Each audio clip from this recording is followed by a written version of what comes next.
What's up? What's good, YouTube? It's your boy Noob about the Universal Gamer, and I'm here to give you guys my personal first impressions of Elder Scrolls V Skyrim. Now, a lot of people always ask me why I don't do reviews anymore. I just don't. I will explain that inside a separate video, but this is first impressions. It's more of an overview than a review. And the screenshots you're going to see throughout this video are real in-game screenshots taken by me using Steam's PhotoSnap. Have not been color corrected, have not been altered. These are all raw in-game screenshots.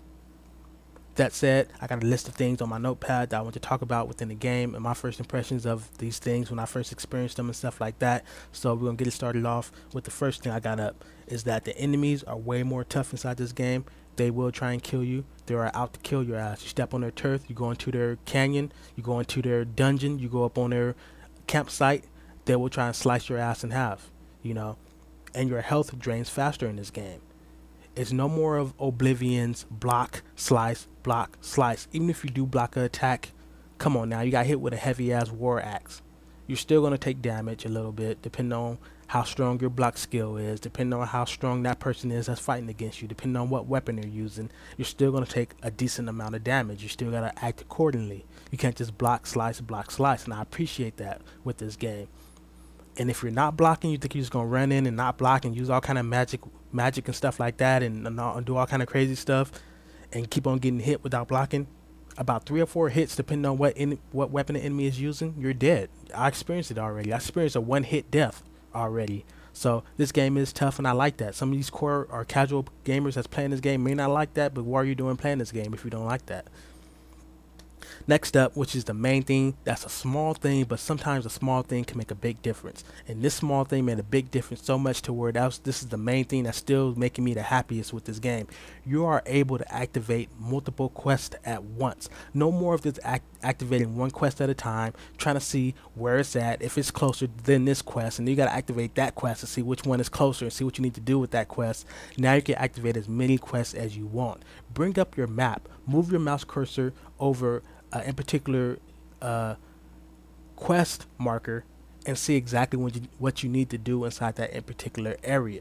Now the only thing that may get overwhelming is that when you're in game, that compass that's above your screen, you may see a whole bunch of different quest markers, icons on that little mini map, that little compass map, and you may be walking inside the wrong direction if you're trying to go to one. There is a magic power that you can use that will lead you to your most active quest. Even if you've got a lot of quests active, you can make a quest your main active quest, or if you already did some things within that quest, you can use that magic to lead you to your next objective and stuff like that. I'm not going to tell you what it's called. I'm not going to tell you where to get it from. That's a spoiler.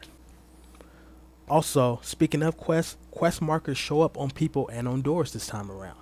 They decrease the amount of times you have to bring up your map to when you get to a town to look for a person, to look for a door. The quest marker shows up through objects so you can see it, and it shows on doors and on people so you can know exactly where to go, what door to go through, and who to talk to. Horse riding is way better in this game compared to Elder Scrolls 4. Now, compared to a game like Assassin's Creed, I still think they got some of the best horse riding, but compared to Elder Scrolls 4, animation is way better. The jumping is still kind of iffy, still kind of like iffy with the jumping, with the horse jumping. But, other than that, it's way better.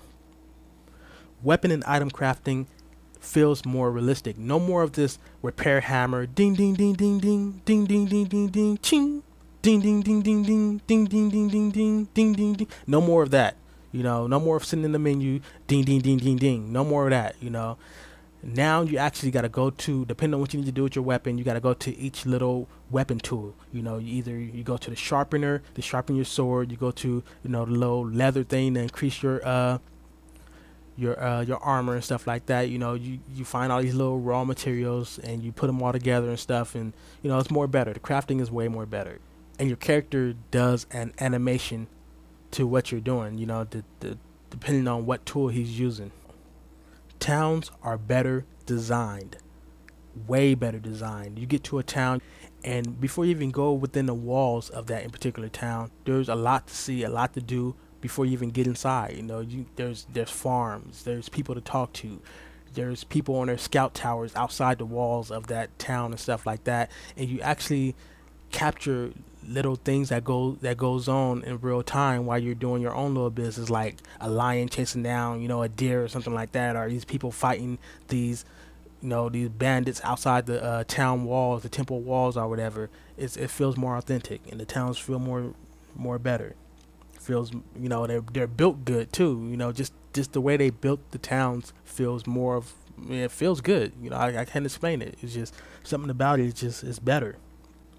Okay, AI interactions with you and others feels way better than Oblivion. They stepped up a lot of stuff from Oblivion, and when AI interact with you, depending on, you can just be walking past. You don't have to even talk to them, and it feels more authentic when they talk to you. You don't hear that much of the same repeated dialogue 24/7. You do hear it sometimes, but not 24/7. It feels way more better, So, and their interactions with each other, like how a lot of games, Oblivion wasn't really good at this, or the Elder Scrolls games never been really good at making a town feel alive, where people talking to each other. You could hear a side little chatter about stuff and stuff. To me, they've never been good at that, but inside this game, they did a good job with that.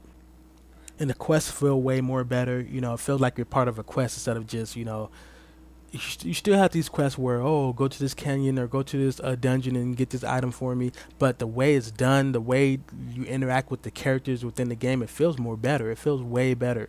Like Oblivion, it gets boring after a while because the quests don't feel like nothing. It just feels like there's no dialogue behind it. There's really nothing. You just go here and then report back to this person. There's only like about 20 good quests inside Elder Scrolls 4 that make you feel like you're part of a story. The world feels alive. And that's all I gotta say. I don't have to even explain that. It's just the world inside this game feel way more vibrant. It feels alive. It feels like it's breathing, and it feels alive with life. You see more wildlife this time around, just doing their own little thing and stuff. And the map that you bring up to look at your quests and stuff is cool. It's in 3D. It's not really like 3D, but you can see the mountains and valleys and rivers and stuff, and it's like a cool little 3D map, and it's kind of cool.